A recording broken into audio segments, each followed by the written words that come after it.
சற்று முன்பு கிடைக்கப்பெற்ற ஒரு அதிமுக்கியமான மற்றும் பரபரப்பான தகவல் ஒன்று மக்களே.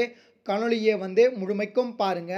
எடப்பாடி கட்சியில் இருக்கக்கூடிய முன்னாள் அமைச்சர்களை தட்டி தூக்கி இருக்கிறார் பன்னீர்செல்வம். இதை பற்றி தான் அந்த காணொலியில் பார்க்க போகிறோம். அதிர்ச்சியில் எடப்பாடி பழனிசாமி. இதை பற்றி பார்க்கறதுக்கு முன்னாடி நீங்கள் நம்ம சேனலுடைய புதிய பார்வையாளர்களாக இருந்தீங்கன்னா மறக்காமல் நம்ம சேனலை சப்ஸ்கிரைப் பண்ணிட்டு பக்கத்தில் இருக்கக்கூடிய பெல் பட்டனை ஆளில் செட் பண்ணி வச்சுக்கோங்க. அப்போ தான் நம்ம போடுற ஒவ்வொரு அப்டேட்டும் பார்த்தீங்கன்னா உங்களுக்கு நோட்டிஃபிகேஷனில் வரும். இப்போ வாங்க ஒரு முழுமையான வீடியோக்குள்ளே போயிடலாம். அதாவது அதிமுகவை பொறுத்தவரை நம்முடைய எடப்பாடி பழனிசாமி அவருடைய தலைமையில் தான் பார்த்தீங்கன்னா அதிமுக இருக்கிறது. குறிப்பாக அதிமுகவுடைய பொதுச் செயலாளராகவும் நம்ம எடப்பாடி பழனிசாமி இருக்கிறார். இந்த ஒரு சூழ்நிலையில் பார்த்தீங்கன்னா உட்கட்சி பூசல் என்பது பார்த்தீங்கன்னா அதிமுகவில் தினந்தோறும் நடந்து கொண்டிருக்கிறது.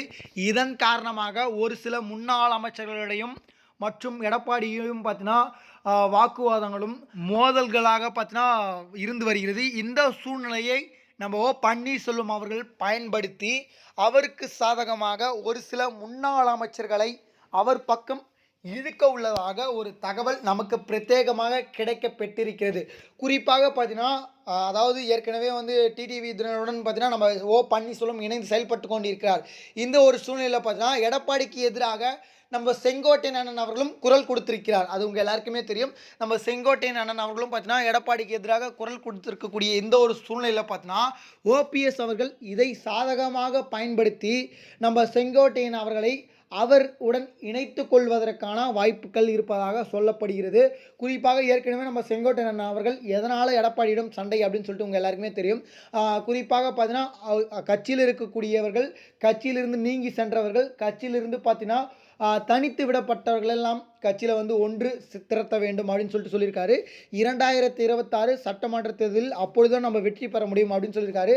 அதற்கு எதிர்ப்பு தெரிவித்த எடப்பாடி பழனிசாமி இதெல்லாம் முடியாது, அதாவது என் கட்சியில் நான் நீக்கியவர்களை யாரையும் நான் சேர்த்துக்க மாட்டேன், அதாவது நம்ம செல்வி ஜெயலலிதா அவர்களுக்கு அதிமுகவுக்கும் நம்ம செல்வி ஜெயலலிதா அவர்களுக்கும் துரோகம் செஞ்சவர்களை யாரையும் நான் கட்சியில் சேர்த்துக்க மாட்டேன் அப்படின்ற மாதிரி சொல்லியிருக்கிறாரு.